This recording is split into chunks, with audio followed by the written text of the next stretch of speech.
صل على محمد وآل محمد.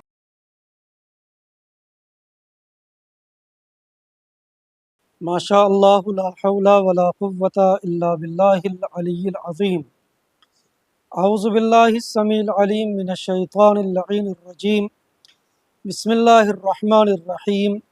الحمد للہ رب العالمین وبہ نستعین وہو خیر ناصر ومعین.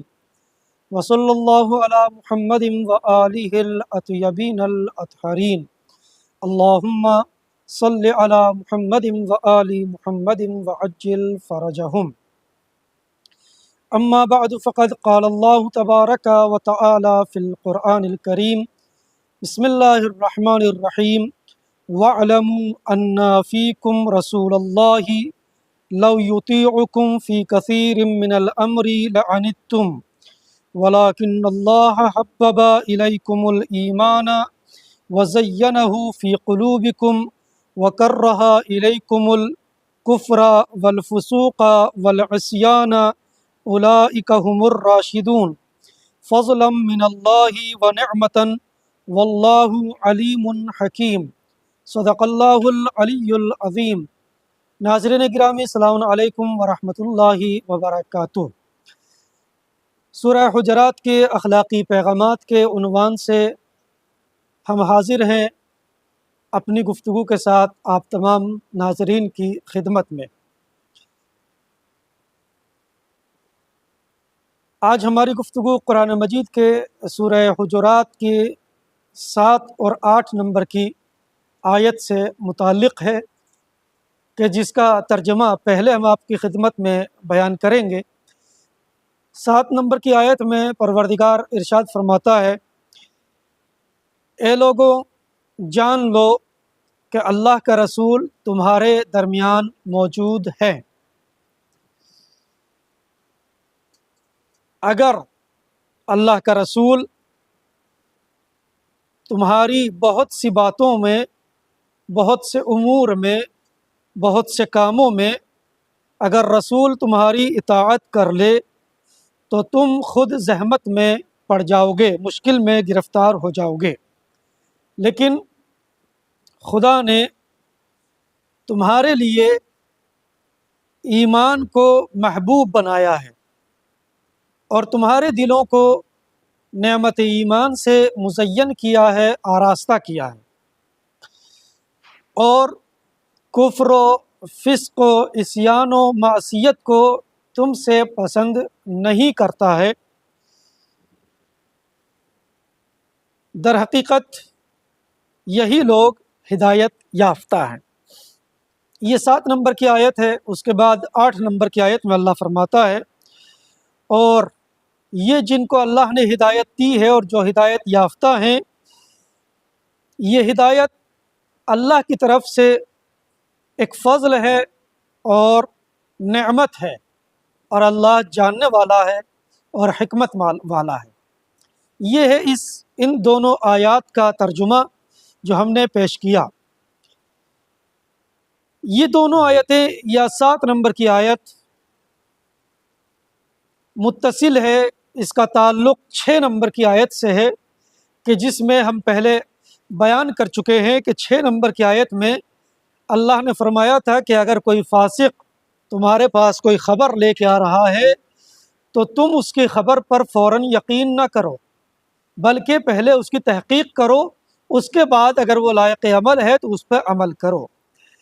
در حقیقت مسئلہ یہ تھا کہ ولید بن عقبہ جس کو رسول نے زکوٰۃ وصول کرنے کے لیے بھیجا تھا، لیکن اس نے بدلے میں کوئی جھوٹی خبر رسول کو سنائی، جس کو سننے کے بعد مدینے والے اس قبیلہ بنی مستلق کے لوگوں پر حملہ کرنے کے لیے آمادہ ہو گئے، تیار ہو گئے اور جنگ کرنے کے لیے تیاری کرنے لگے، اور نبی پر دباؤ بنانے لگے کہ آپ اپنا لشکر تیار کیجئے اور جہاد کا حکم صادر فرمائیے. لیکن نبی ہیں، نبی خدا وحی الہی کے منتظر ہوئے اور ان کی باتوں میں آ کر نبی نے کوئی اقدام نہیں کیا، کوئی قدم نہیں اٹھایا. اب قرآن مجید کہتا ہے کہ نبی کو اپنی ذاتی رائے اور مشوروں کے ذریعے نبی کو مجبور نہ کرو کہ نبی تمہاری اطاعت کرے، بلکہ اگر نبی تم سے کسی معاملے میں، کسی مسئلے میں کوئی مشورہ لے تو وہ مشورہ لے گا ضرور، لیکن وہ فیصلہ وحی الہی کے مطابق کرے گا، قضاوت حکم خداوندی کے مطابق ہوگی۔ اس لیے کہ اگر اس نے تمہاری باتوں میں آ کے اور تمہاری باتوں کی وجہ سے فیصلہ کر لیا تو اس کا نتیجہ یہ ہوگا کہ تم خود اس مشکل میں گرفتار ہو جاؤ گے اور اس زحمت میں پڑ جاؤ گے۔ وہ مشکل کیا ہوگی، وہ زحمت کیا ہوگی، جس کے لیے مفسرین فرماتے ہیں کہ اگر نبی تمہاری باتوں میں آ کر لشکر بھیج دیتے اور وہ لوگ بے گناہ مارے جاتے، یعنی قبیلہ بنی مستلق والے، تو پریشانی تم لوگوں کے لیے اور زیادہ بڑھ جاتی، مدینہ والوں کے لیے۔ یعنی کیا مطلب؟ یعنی مطلب یہ ہے کہ اگر نبی تمہاری باتوں میں آ کے جہاد کا حکم دے دیتے تو بظاہر قبیلہ بنی مستلق کے کچھ لوگ قتل ہو جاتے، مارے جاتے، لیکن ہو سکتا ہے کہ بدلے میں وہ لوگ بھی حملہ کرتے اور پھر تم مدینے والے بھی قتل ہو جاتے اور مارے جاتے۔ لہٰذا تم نبی کو فالو کرو، ضروری ہے کہ تم نبی کو فالو کرو اور نبی کو مجبور نہ کرو کہ نبی تمہاری اطاعت کرے، نبی تمہارا مطیع بن جائے اور نبی تمہیں فالو کرے، بلکہ ذمہ داری ہے کہ ہم سب نبی کے احکام کو فالو کریں۔ یہ جو اللہ نے کہا ہے کہ اللہ نے تمہارے دلوں کو نور ایمان سے منور کیا ہے اور آراستہ کیا ہے، یہ خود ایمان کیا ہے؟ علماء کہتے ہیں کہ ایمان خدا کی طرف سے ایک خاص طریقے کا لطف ہے، نعمت ہے، رحمت ہے، جو خدا نے فطرتاً انسان کے وجود کے اندر رکھا ہے۔ یہ عطیہ الہی ہے، نعمت الہی ہے ایمان۔ اسی کے مقابلے میں آتا ہے کفر، فسق اور عصیان۔ ان کو خداوند عالم تمہارے لیے ناپسند کرتا ہے۔ یہ لفظ ایمان، اس کی مثال بالکل اس طریقے سے ہے کہ مثلاً ایک گلاس میں آپ صاف و شفاف پانی بھر دیں، مثلا فلٹر پانی، اور پھر اسی پانی سے بھرے ہوئے گلاس میں اگر آپ چھوٹے چھوٹے پتھر ڈالنا شروع کریں تو یہ ہوگا کہ وہ پتھر تو نیچے بیٹھ جائیں گے لیکن پانی کی سطح بلند ہونے لگے گی۔ لیکن اگر اسی کے برعکس اس صاف و شفاف پانی میں اگر آپ گندگی ڈالیں تو پانی کثیف ہو جائے گا اور پھر پانی بہنا شروع کر دے گا، ابلنا شروع کر دے گا۔ اسی طریقے سے لہٰذا اگر ہم گلاس میں گندگی ڈالیں گے تو دو نتیجے نکلیں گے، ایک تو یہ کہ پانی غلیظ و گندا ہوگا اور دوسرا یہ کہ پانی بہنا شروع کر دے گا۔ مفسرین فرماتے ہیں کہ انسان کا دل بالکل ایک ظرف کی مانند ہے، ایک برتن کی مانند ہے، مثلاً ایک گلاس کی مانند ہے۔ اگر اس میں صاف و شفاف پانی ہے اس دل میں تو شکر خدا انسان کو ادا کرنا چاہیے، اور اگر اس کے دل میں یعنی اس دل نما گلاس میں اس پانی میں اگر آپ پتھر ڈالنا شروع کریں جو گناہوں کے پتھر ہوں، جھوٹ کے پتھر ہوں، فسق و فجور کے پتھر ہوں، غیبت کے پتھر ہوں، تکبر کے پتھر ہوں، تو پھر نتیجہ یہ ہوگا کہ دل اور زیادہ کثیف ہو جائے گا اور پھر جو صاف و شفاف پانی ہے وہ بہنا شروع کر دے گا اور ابلنا شروع کر دے گا۔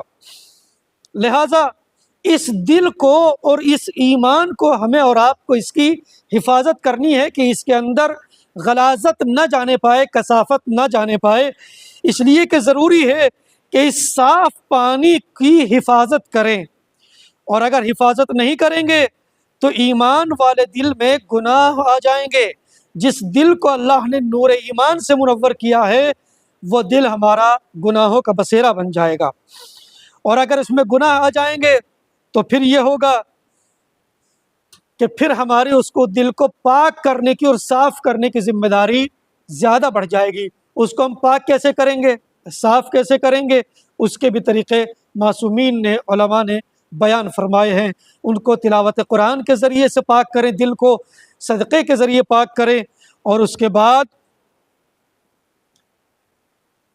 اچھے اعمال کے ذریعے سے اپنے دل کو پاک کریں، اور دل کے اس ظرف کو جس کو پروردگار نے نور ایمان سے مزین فرمایا ہے، ان کو ان تمام چیزوں کے ذریعے سے ہم مزین اور آراستہ کریں اور پاک و صاف رکھیں، تاکہ اس دل کا جو پانی ہے صاف و شفاف وہ فلٹر ہو جائے۔ دعا ہے پروردگار سے کہ پروردگار ہمیں ان تمام تعلیمات قرآنی پر عمل پیرا ہونے کی توفیق عنایت فرما، اور دعا ہے پروردگار سے کہ پروردگار اپنی آخری حجت کے ظہور میں تعجیل فرما، ہم سب کو اس لائق بنا کہ ہمارا شمار امام کے سچے اور واقعی انصار میں ہو سکے۔ ربنا تقبل منا انک انت السمیع العلیم، والسلام علیکم ورحمۃ اللہ وبرکاتہ۔